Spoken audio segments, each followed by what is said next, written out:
امریکہ نے بھی وزیر اعظم عمران خان کا دورہ امریکہ کامیاب قرار دے دیا۔ ترجمان امریکی محکمہ خارجہ کا کہنا ہے کہ وزیر اعظم عمران خان اور صدر ڈونلڈ ٹرمپ کے درمیان اہم ملاقات ہوئی، جس میں دونوں رہنماؤں کے مابین مثبت اور کامیاب مذاکرات ہوئے۔ اب پاک امریکہ تعلقات میں پیش رفت کا وقت آ گیا ہے۔ افغان امن عمل میں امریکہ کی نیت پر شک نہیں کیا جا سکتا۔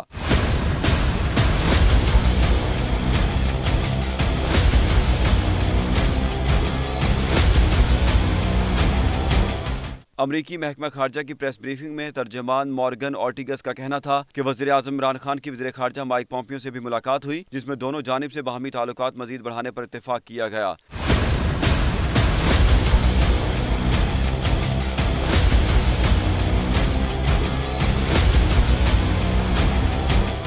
مورگن اورٹیگس کا مزید کہنا تھا کہ افغان امن عمل میں امریکہ کی نیت پر شک نہیں کیا جا سکتا۔ ہماری خواہش ہے کہ افغانستان اپنے مستقبل کا فیصلہ خود کرے۔ دہشت گردی کے خلاف جنگ میں امریکہ نے افغانستان میں اربوں ڈالر خرچ کیے، جبکہ نیٹو فورسز نے بھی قربانیاں دیں، تاہم خطے میں امن کے لیے کوئی حتمی ڈیڈ لائن نہیں دے سکتے۔